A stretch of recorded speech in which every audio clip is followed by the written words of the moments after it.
মধ্য সমানুপাতি কি? বন্ধুরা, মধ্য সমানুপাতি কথা আপনারা কি কখনো শুনেছেন? মানে অঙ্ক করতে গিয়ে কি শুনেছেন? একটু খেয়াল করলেই বুঝবেন ক্রমিক সমানুপাতের ক্ষেত্রে এই কথাটি শুনেছেন। চলুন আজকের ভিডিওতে এই মধ্য সমানুপাতি কি আরও একবার বুঝে নিই। যারা যারা মাধ্যমিক পরীক্ষা দিয়েছে বা এবারে দিতে যাচ্ছে তারা সম্পাদ্য করার সময় এই মধ্য সমানুপাতি কথাটা শুনেছে, এই মধ্য সমানুপাতির সম্পাদ্য করেছে। আর বেশি কিছু না বলে চলুন জেনে নিই। নমস্কার বন্ধুরা, দেখি শুনি ও শিখি চ্যানেলে আপনাদের আরও একবার স্বাগত জানাই। ধরা যাক এক্স, ওয়াই ও জেড তিনটি সমজাতীয় রাশি। এখন প্রথম দুটির অনুপাত অর্থাৎ x:y এবং শেষের দুটোর অনুপাত অর্থাৎ y:z দুটিই সমান, অর্থাৎ x:y সমান y:z। তাহলে এক্ষেত্রে y হলো মধ্য সমানুপাতি। আরও ভালোভাবে বললে y হলো x ও z এর মধ্য সমানুপাতি। আবার ধরুন 2:4 একটি অনুপাত, আবার 4:8 আরও একটি অনুপাত। এখন এই দুটি অনুপাতও সমান, অর্থাৎ 2:4 সমান 1:2, আবার 4:8 সমান 1:2। তাহলে দেখতেই পাচ্ছি দুটি অনুপাত সমান।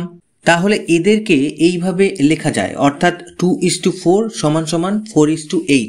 তাহলে এক্ষেত্রে 4 হলো মধ্য সমানুপাতি, অর্থাৎ 2 ও 8 এর মধ্য সমানুপাতি হলো 4। তাহলে এই দুটি অনুপাতকে আমরা যদি ক্রমিক সমানুপাত আকারে লিখি তাহলে লিখব 2:4:8। বন্ধুরা, ক্রমিক সমানুপাতে তিনটি পদ থাকে, তার মধ্যে প্রথমটি প্রথম পদ, তৃতীয়টি তৃতীয় পদ আর মাঝের পদটি হলো মধ্যপদ। এই মধ্যপদই হলো মধ্য সমানুপাতি। দুটি অনুপাত যদি সমান হয় এবং প্রথম অনুপাতের শেষের পদটি এবং দ্বিতীয় অনুপাতের প্রথম পদ যদি একই হয় তাহলে সেই দুটি অনুপাতকে ক্রমিক সমানুপাত আকারে লেখা যায়।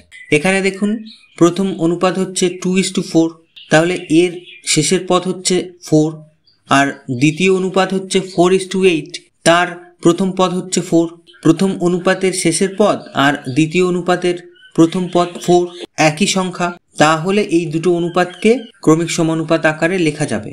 তো এক্ষেত্রে সেভাবে লেখা হয়েছে 2:4:8। তাহলে 2:4:8 এটা একটা ক্রমিক সমানুপাত। এর যে মাঝের পদটা অর্থাৎ 4, এটাই হলো 2 এবং 8 এর মধ্য সমানুপাতি। আশা করি এখন আর বুঝতে অসুবিধা নেই।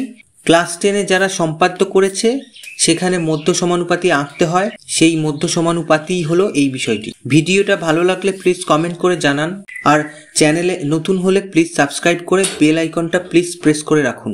এতক্ষণ ভিডিওতে সাথে থাকার জন্য ধন্যবাদ।